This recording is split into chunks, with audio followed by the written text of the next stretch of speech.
जरूरी सूचना है आप सभी स्टूडेंट्स के लिए। स्टडी फॉर सिविल सर्विसेज का Android app Google play store में आ चुका है, उसको प्लीज तुरंत इंस्टॉल कर लीजिए। और अगर आप स्टडी फॉर सिविल सर्विसेज के सिर्फ ऐप से कोई भी कोर्स, कोई भी पीडीएफ परचेस करते हैं तो उसमें अप्लाई कूपन, अगर आप ज्ञान सर जो है आप उसमें अप्लाई करते हैं, ये कूपन कोड है, तो उसमें 20% फीस तुरंत माफ हो जाएगी। मतलब 20% डिस्काउंट तुरंत उसमें लग जाएगा। ज्ञान सर लिखना है, नॉर्मली ज्ञान सर स्मॉल लेटर में है सब कुछ, कोई स्पेस नहीं, कोई कॉलम नहीं, सिर्फ ज्ञान सर, GYANSIR। इस तरह से अगर कूपन कोड लगाते हैं आप ऐप में बाई करने से पहले, जो अप्लाई कूपन वाले में आता है, तो 20% का डिस्काउंट तुरंत मिलेगा। वीडियो देखिए। नमस्कार दोस्तों, एक और वीडियो में आपका स्वागत है। इंडियन पॉलिटी की डे वाइज सीरीज देख रहे हैं हम लोग, टॉप 500 MCQ की।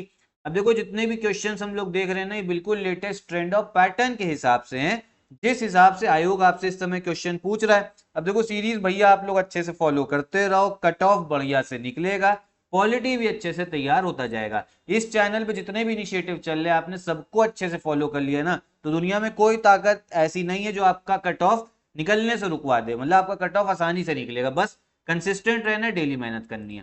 चलो वीडियो स्टार्ट भी करते हैं। देखो 144 तक हमने कर लिए थे, 145 से हमें देखना है।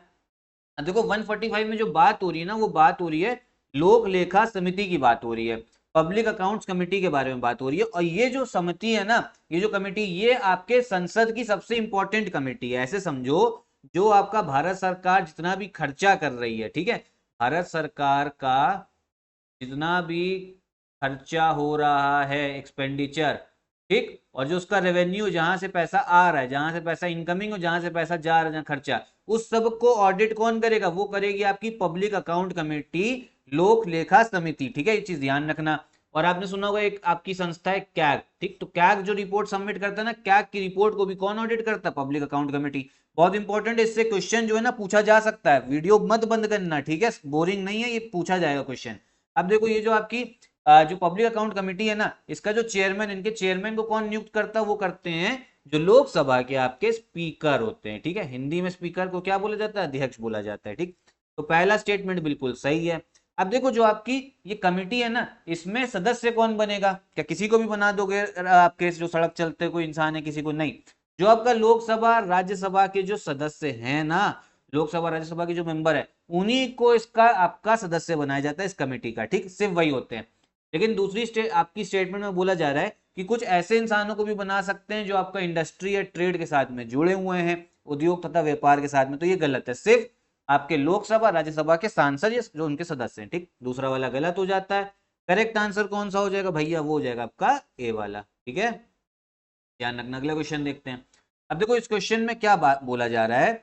अभी आपको पता है 2024 में चुनाव हुआ, बीजेपी ने सरकार बना ली फिर से। ठीक है, अब बहुत सारे लोग ऐसे होते हैं जो सब कहते हैं मैं मंत्री बनना है। देखो ऐसा होता क्या है, अगर आपको सरकार बनानी है तो आपके सदस्य कितने होने चाहिए? 272 प्लस होने चाहिए। इस समय लोकसभा में कितने सदस्य हैं? 543।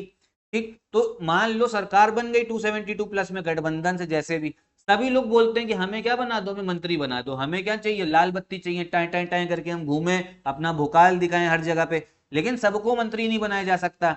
और इसी वजह से पहले क्या होता था ना, आज से 30-40 साल पहले, क्योंकि मान लो अगर किसी को मंत्री नहीं बनाया, वो नाराज हो गया, वो किसी और पार्टी चला गया, तो होता क्या था ना, बहुत लोग मंत्री बन जाते थे।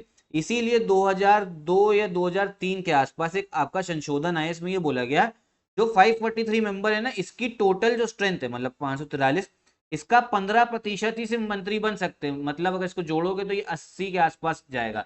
80 लोग से ज्यादा मंत्री नहीं बन सकते। तो ये बहुत बढ़िया संशोधन आया था अटल बिहारी वाजपेयी की सरकार में। यही इस क्वेश्चन में बोला जा रहा है आपका। ठीक है, कि निम्नलिखित में से कौन सा संविधान संशोधन अधिनियम ये चाहता है कि केंद्र और राज्य में मंत्रियों की परिषद का आकार लोकसभा में सदस्यों की कुल संख्या का 15% से अधिक नहीं होना चाहिए। और विधानसभा के लिए भी सेम है। तो जो करेक्ट आंसर होगा वो होगा आपका 91st, 2002 में आया था। ठीक है, अगला क्वेश्चन देखते हैं। अब देखो इसमें बात हो रही है आपकी जो फाइनेंशियल इमरजेंसी होती है, वित्तीय आपातकाल, उसके बारे में बात करी जा रही है। ठीक है, पहली चीज तो ये ध्यान रखिए कौन से आर्टिकल के तहत है ये, आर्टिकल 360। एक फैक्ट तो आपको ये पता लग गया, याद कर लो, रट्टा लगा लो, फाइनेंशियल इमरजेंसी आर्टिकल 360। अब होता क्या है ना, जब भी आपकी फाइनेंशियल इमरजेंसी लगेगी, वित्तीय आपातकाल, उसको 2 महीने के अंदर, 2 महीने के अंदर क्या करना पड़ेगा? लोकसभा और राज्यसभा से उसकी सहमति लेनी पड़ेगी, अप्रूव कराना पड़ेगा। 2 महीने का टाइम है। और अगर नहीं अप्रूव कराया तो क्या होगा, वो इमरजेंसी खत्म हो जाएगी। तो पहला वाला स्टेटमेंट बिल्कुल सही हो जाता है। अब इमरजेंसी के दौरान होगा क्या, जो आपके राष्ट्रपति होंगे ना, वो जितने भी लोग काम कर रहे हैं सरकार में, सबके पैसे जो है कट कर सकते हैं, सैलरी उनकी, ठीक है, सबकी सैलरी, क्योंकि तभी तो आपातकाल लगा, पैसे की कमी है, ठीक, तो जहां जहां पे भैया सैलरी उनको कम कर सकते हैं, और इंक्लूडिंग जो सुप्रीम कोर्ट हाई कोर्ट के जज है उनका भी, लेकिन स्टेटमेंट में बोले जर उनका नहीं कर सकते, दूसरे वाला गलत हो जाता है। करेक्ट आंसर कौन सा हो जाएगा इसका, वो होगा आपका ए वाला ही हो जाएगा, ठीक है। अगला क्वेश्चन चलो देखते हैं क्या है।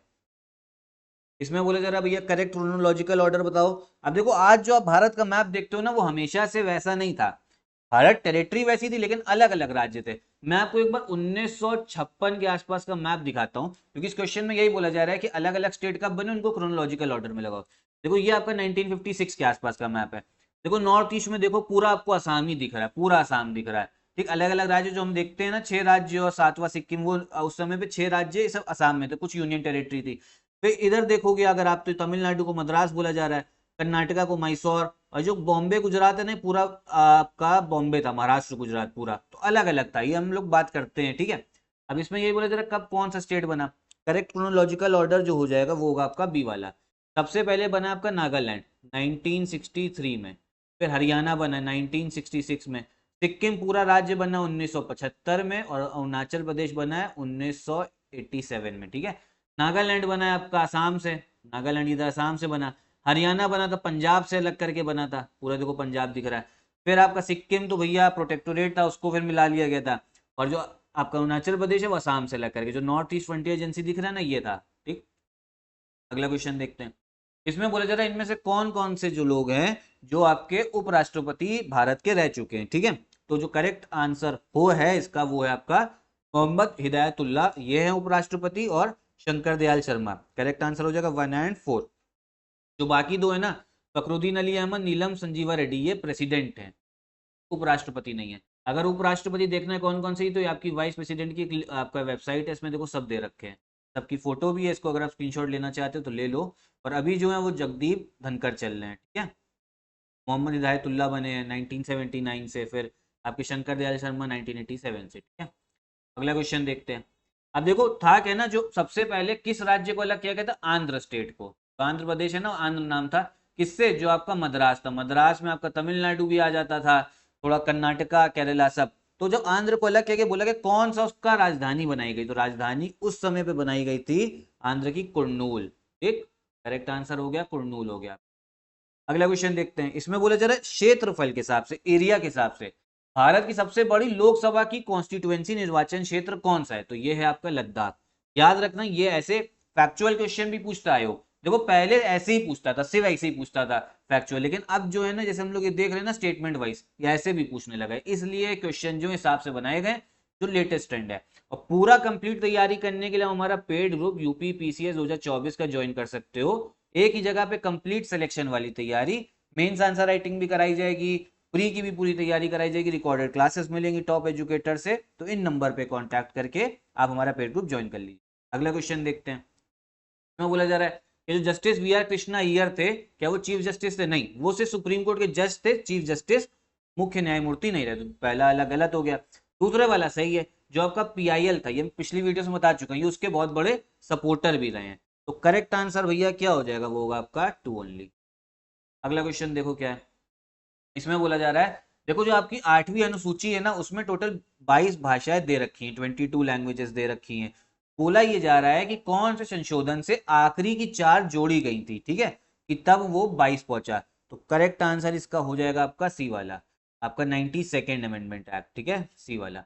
कौन कौन सी भाषाएं ये भी देख लो, ये आपकी वेबसाइट से मैं लेके आया हूँ, जो आपकी गृह मंत्रालय की वेबसाइट है, ठीक है। इसमें देखो 22 भाषाएं हैं, असामीज, बंगाली, बोरो, डोगरी, गुजराती, हिंदी, कन्नड़, कश्मीरी, कोंकणी, मलयालम, मणिपुरी, आपकी फिर है मराठी, मैथिली, नेपाली, उड़िया, पंजाबी, संस्कृत, संथाली, सिंधी, तमिल, तेलुगु, उर्दू, ठीक है। ये याद करनी पड़ेंगी, एकदम से याद नहीं होता। देखो कोई भी चीज तुरंत याद नहीं होगा, डेली डेली देखोगे तभी याद होगा, ठीक है।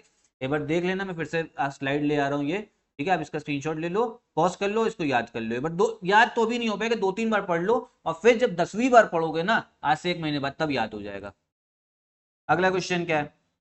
इसमें भैया जो राज्य की विधानसभा उनको लेके बात हो रही, बोला जा रहा है 450 से अधिक सदस्य नहीं हो सकते। बिल्कुल गलत है, ऐसा कुछ भी नहीं है। और अगर चुनाव लड़ना है, विधानसभा में विधायक बनना है ना आपको, एमएलए साहब बनना है, तो कितनी उम्र होनी चाहिए? तो कम से कम 25 साल।